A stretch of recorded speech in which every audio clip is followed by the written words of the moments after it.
Much divides the human race, but one thing that unites all of us as a species is ninjas. Because ninjas is cool. Ninja Gaiden began as an 80s arcade game before being reinvented as the action side-scroller for the NES that garnered its popularity, mostly being recognised as one of the first video games to have cinematic cutscenes telling a story that was, by the standards of the time, decent. Ninja Gaiden also became rather infamous for its legendary difficulty. Obviously, harder games exist now, but this was no pushover. After 3 NES games were released by Tecmo, Ninja Gaiden vanished for 13 years, returning with a reboot/prequel/spin-off thing being led by eccentric Japanese game designer Tomonobu Itagaki. The way this game came about is kinda weird. It was developed by Team Ninja, which is a part of Tecmo, and they were, and probably still are, best known for making the Dead or Alive games before Ninja Gaiden. The weird thing is this character here is Ryu Hayabusa, and this is the version from Dead or Alive that they just took and made a part of this Ninja Gaiden game. Another strange aspect of this game's creation is that it was an original Xbox exclusive. Xbox has never been especially popular in the Japanese market, especially not the original. Just remember that the first controller for the console, the Duke, was too big for tiny Japanese hands, so they made the S to counteract it. All these factors making it so unusual that Ninja Gaiden, a game made by Japanese people, was solely released for one of the most American consoles ever made. But I'd say they made the right decision, opting out of making the game for the Dreamcast or the PS2 in favour of the Xbox's more powerful hardware. Anyways, I've dilly-dallied long enough. It's time we hack and slash our way into Ninja Gaiden. Releasing in March 2004 in Japan and North America, the PAL release coming in May, Ninja Gaiden was both a critical and commercial success, shipping over 1 million copies across the world. The game utilised the Xbox's online capabilities, with tournaments being held via Xbox Live. In September 2004, it all culminated with an in-person tournament that was held at the Tokyo Game Show. The story of Ninja Gaiden is rather non-present, which is surprising because the original NES game was ahead of its time due to the use of those cinematic cutscenes to convey the plot. Here it's fairly tropey and largely takes a backseat to the gameplay, which is fine, just surprising. You play as Ryu Hayabusa, a member of the secluded Hayabusa ninja clan. The opening of the game sees him infiltrating a ninja fortress, slaughtering ninjas as he makes his way to the big boss. After a fight with him, we learn that this is Ryu's uncle, Mirai, and they just start having this jovial conversation. What? I have never understood the first chapter. Like, I get it from a gameplay perspective, but story, not so much. We just killed all your dudes, bro. Do you realize I just killed everyone? Maybe this is why Mirai ends up being the twist villain at the end of the game. Oh, bugger, I just spoiled the ending. Whatever. Ayane from Dead or Alive interrupts and informs us that our village is being attacked. Rushing back, we learn that enemy ninjas have murdered everyone and that Doku, Lord of the Greater Fiends of Vigur, is responsible for the massacre. The Fiends are these supernatural and ancient evil creatures that are comprised of pure and half-bloods. Pure Fiends having their origins lie in another dimension, and half-blood Fiends are humans that have been corrupted by tainted blood. Doku seeks to steal the Dark Dragon Blade, which is closely guarded in the village for the Emperor of the Vigur Empire. The blade having the power to transform those that wield it into the Devil Incarnate. Unfortunately for Ryu, Doku just straight up murders him. Fortunately for Ryu, he gets better. I don't know what happens here. A falcon resurrects him or something. He's sort of like a Japanese The Crow. So Ryu suits up in his latex fetish gear and heads to Tyrone, the capital city of the isolationist nation of the Vigur Empire. And may I just say, Ryu has got to be the worst ninja of all time. This guy, despite everyone raving about him, sucks! He literally gets killed less than an hour into the game. Not to mention the fact that everyone and everything everywhere knows Ryu's precise coordinates. The amount of ambushes and surprise attacks are out of control. After sneaking aboard an airship and immediately being caught, we find ourselves arriving in Tyrone, and Ninja Gaiden's story takes a major back seat.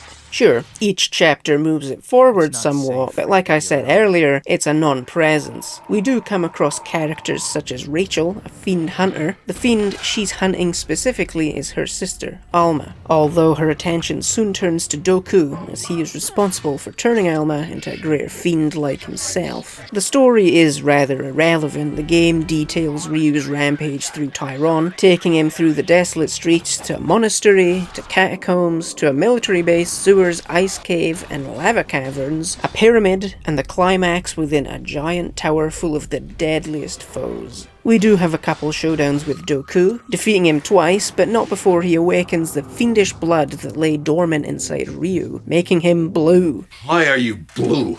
And to free himself of this curse, Ryu must finally face off against the Vigour Emperor. Or some shit, I don't know what's going on anymore. Either way, he's not blue when the game ends, and he was before. Ryu reclaims the Dark Dragon's sword and frees himself from the curse, putting an end to the Vigour Emperor's tyranny. Escaping with Rachel, one final foe awaits them, the Dark Disciple, aka Murai. Turns out Murai was a secret asshole. Who'd have seen that coming? So it turns out this masked guy that stalks Ryu throughout the game, alongside his henchman Gamov, was actually Murai, who was also after the Dark Dragon's sword. I guess this exchange at the start of the game was foreshadowing? And what of the sister blade, the Dark Dragon? Has he left you in charge of protecting it as well?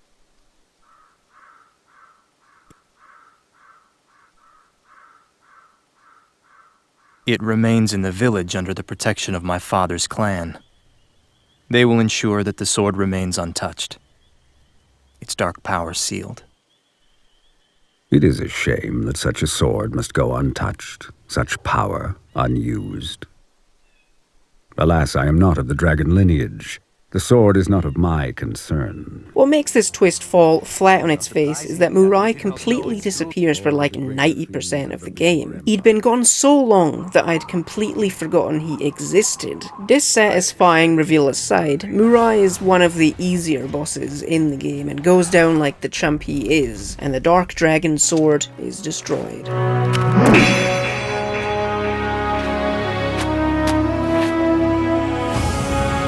Which makes you wonder why the Hayabusa clan didn't take it upon themselves to destroy it. Like, why hold on to this super evil sword that only the baddest of dudes are gonna want to steal? Like, it seems more hassle than it's worth to keep. And if there's some story reason for why they didn't or can't destroy it, then the story didn't tell me, because the story's kind of shit. With Ryu's mission complete, he transforms into the Falcon and flies away.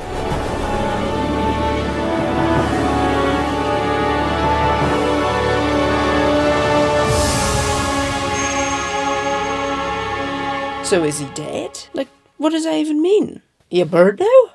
I mean, he's in the next 4 frickin' games, and he's not some vengeful spirit or ghost. And he certainly ain't no Birdman. Obviously, story wasn't at the top of Team Ninja's priorities, unlike the gameplay, which is out of this world. The gameplay is fast-paced, with Ryu being very aerodynamic, even being able to run up and across walls. As well as standard attacks, there are magical Nimpo spells, which can be a great help when dealing with crowds and bosses. You can't button mash here. Combos are pivotal in making combat easier on you. Enemies are relentless and won't give you any time to compose yourself. You've got to strike now, or it's game over. The camera system is surprisingly intuitive and easy to use. All the more surprising considering it's the biggest point of contention among those who've played the game. I like that I don't really have to worry about moving it, only needing to press the right trigger to center it. Means I can focus on the action. It's a steep learning curve to be sure, but it's absolutely worth overcoming. The beginning is harder than the late game if you ask me. Not having a leveled up sword until the second chapter makes the first one the most challenging, especially that encounter on the bridge with the samurai horseman. This is all tied together by the silky smooth 60 frames that the game hits more often than not, made even more impressive by the graphics, which are unlike anything the PS2 was capable of. Looks almost like a 360 game, especially gorgeous on a CRT. Inarguably one of the best looking games to come out of 2004, and that was a stacked year for games that pushed the graphical envelope. Ninja Gaiden actually released before iconic graphical powerhouses such as Half-Life 2, Doom 3, a few weeks before Far Cry, and months before Xbox's own Halo 2. Even the pre-rendered CG cutscenes are jaw-dropping. Boss and enemy designs are excellent, from lowly Vigor soldiers to the monstrous undead fiends. They're all unique. Boss designs are similarly strong. I specifically loved the big bone monster, Alma, and Doku. On top of the monsters, some of the rogues gallery are heinous. Bow and arrow zombies are infuriating. In fact, most of the standard enemies are tougher than the bosses. The ghost piranhas are unbelievable, but they are good for grinding yellow essence. By far, the worst enemy type in the game are the giant worm mini-bosses, each escalating encounter becoming more tedious than the last. The music is awesome, very in line with what was popular this generation specifically. The ambient pieces reminding me very much of Metroid Prime. Speaking of Metroid, Ninja Gaiden has some Metroidvania-light elements in Tyrone. As you progress and gain new abilities and weapons, secret areas can be found throughout the city. There isn't any proper backtracking. It all happens in a kinda linear fashion. The military base is easily the weakest area in the game. The boss battles are irritating as well as the stupid little flying robots. An expanded and revised version of the game released the following year, introducing new enemies and slightly altered level design. 2005's Ninja Gaiden Black was made to refine the base game. A couple new difficulty modes were implemented, the most notable being Ninja Dog, which was added in response to all those that complained the game was too hard, although every other difficulty was made harder in response. DLC from the 2004 game was also included here, accompanied by Mission Mode, which were 50 short stages, which were adapted from levels played at the tournament held at the Tokyo Game Show, which I mentioned earlier.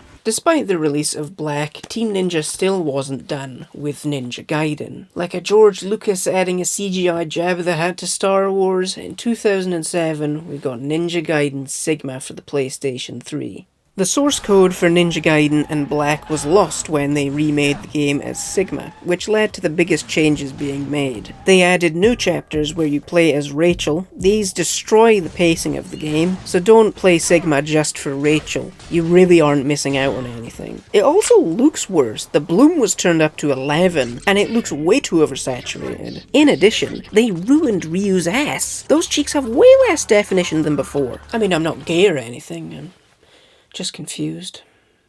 I'm not an expert on all the changes made to Black and Sigma, but my heart is with the vanilla game. It's slower paced, which I like, allows itself more time to build up an atmosphere. Exploration and puzzle solving is decreased in subsequent revisions, which is unfortunate. The fewer enemy types here allows you to hone your skills and make them easier to combat, unlike the other versions that inundate you with various types that are all extremely annoying. Black isn't different enough for it to be a vast improvement. I don't believe it's as good as people imply. It just doesn't do enough differently for the changes to make much of a dent.